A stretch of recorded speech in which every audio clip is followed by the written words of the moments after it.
person's sex life can tell you a lot more about his personality than the most detailed self-presentation.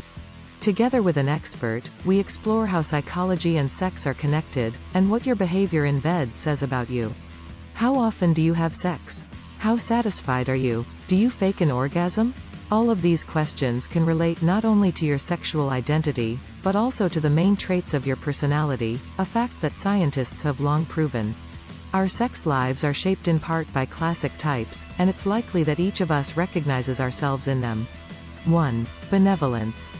Although benevolent people are usually considerate, kind, and focused on making other people feel good, they are not as often interested in sex as other personality types.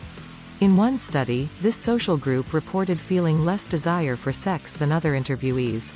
That said, they were generally satisfied with the sex they had, including its frequency and the process itself. Soft people have a more easy and relaxed libido, and sexual desire is not one of the most important aspects of their lives.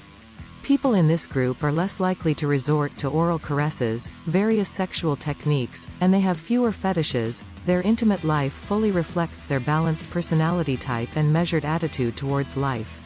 2. Organization. If you are organized and detail-oriented, you probably fall into the category of conscious individuals. It may seem that someone who likes planning and scheduling will have a rather humdrum and boring sex life. In fact, this is far from the case. The sexual proclivities of this type of person may be traditional, yet they are usually fully sexually satisfied and less likely to experience intimate problems. Why? Because they pay attention to details that can enhance sex, such as the quality of their mood or knowing what turns their partner on and themselves. Organized people are more likely than others to prefer sex with music, scented candles, use of oil and massage before intercourse. Conformism and attention to detail combine to make their behavior clearer, and this also extends to their sex life. They are willing to talk openly with their partner, they know what they want, and they are not afraid to ask for it. 3. Extroversion. Extroverts have more sex than introverts because they always provide themselves with vivid emotions and are not afraid of them both in life and in sex.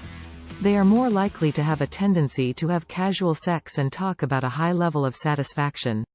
Extroverts are willing to experiment, they use devices to have sex more often than others, often prefer group sex and talk openly about their desires and preferences, but in many cases their sexual behavior may be too impulsive. Extroverts are less likely to have sexual problems, their fantasies are wide-ranging, and their sex lives are very active. 4. Openness. Not surprisingly, people who are curious and open to new things are often more adventurous and liberal when it comes to sex.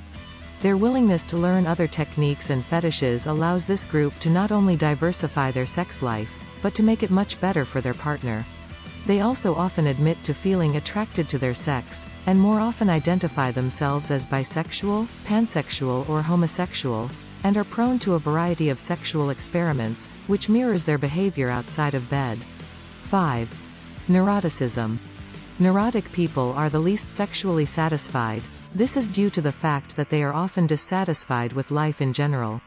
After all, when you are constantly stressed, easily irritated and emotionally unstable, it's hard to enjoy yourself, whether it's sex or the daily grind. In bed, this group of people exhibits stiffness and closeness. Men often have problems with potency, and women find it difficult to achieve the highest point of sexual satisfaction. In addition, members of this group also often fake an orgasm in order to avoid talking openly to a partner or for fear of being rejected. In general, summarizing the described types, we can say that behavior in bed almost always reflects what we are in life. And if your poise and openness to the world makes you a good lover, approaching sex with interest and enthusiasm, then stress and neurosis do not have the best effect on the quality of your intimate life. The main thing to remember is that almost any problem can be solved.